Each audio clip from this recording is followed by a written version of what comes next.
Wel nis tá an fechan ar léirscáil an didir friúla. Go minic fechan muid ar léirscáil gan fiú é sin a chuirt faoi deara. Tá mis an cúpla ceann difriúla thaispáintíomh inis. Má thosail muid is géad ceann agus sin é chruinóg, ceann úsáid muid go háan minic. Is léirscáil de hais é sin na thaispáinte na tíortha a lug timpeall an domhan.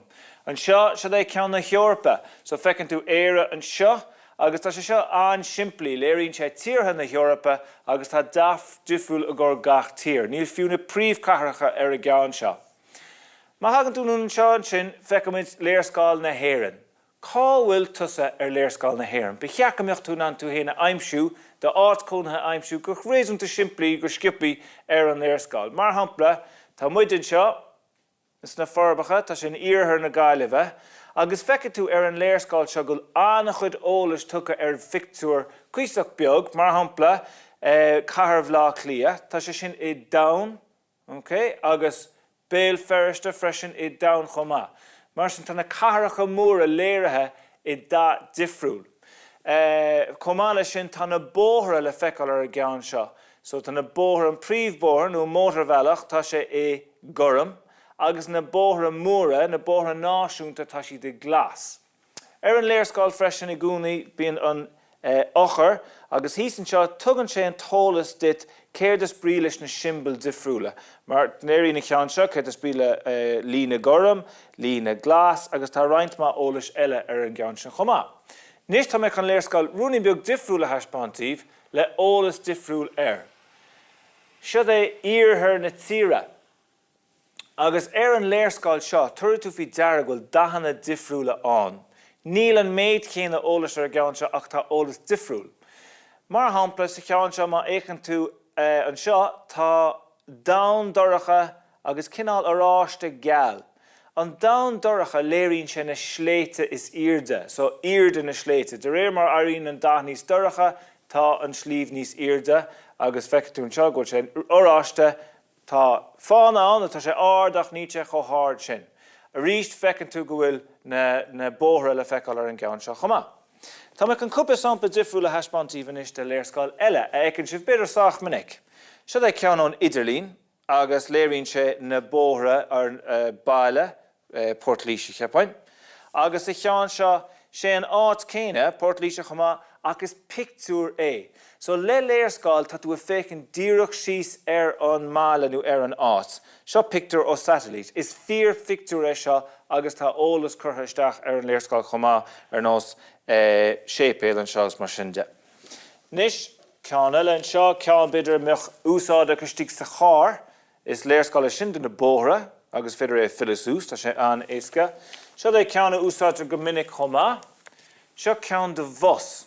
Léiríonn sé an bailach ina déan an bhos, agus feiceann tú siad annach chuid stad an bhos bíon léirscáil mar sin an.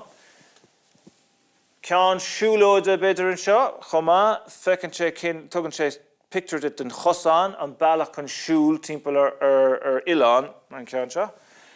Agus seo é ceann a eicimid i Gardaí na Nineveh, agus a cheann seo deir sé lom cábhfuil na Nineveh difriúla, agus a ríist tá an ochar hísann seo, tugann sé an tólas dom céirtá ar an léirscáil, mar hampla I gúna deirn sé léinn gur ólas a tal fáil san áit sin. Well inis, tá mis an dul raig agus léirscáil a tharraingtíomh, agus tá mé gur go dúir sibse cúna go mé sin i dhéanamh, agus féchamuid ar léirscáil de chathair chomá. Nis, tá mé chun léirscáil a thaispáintíomh de chathair, agus an bhaile was baile sé seo, agus chathair na mát é an bhaile é gúnta muo. Tá mé gur a gháród simplí a thaispáintíomh an seo.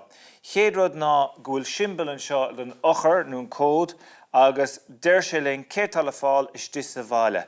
So sa cheann seo tá P a gur páircáil, mar sin feicimid go bhfuil páircáil ar fáil an seo, agus a gúpla áit eile, agus tá sépéal an seo, so mar sin tá cross a gur sépéal, agus tá sépéal hús an seo.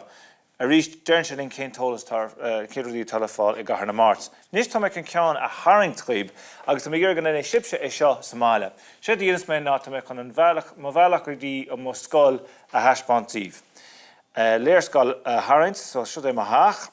Mar is óldíomh ní ealaíonn tóir mé, mar se bheith sé seo an simplí, seo é mar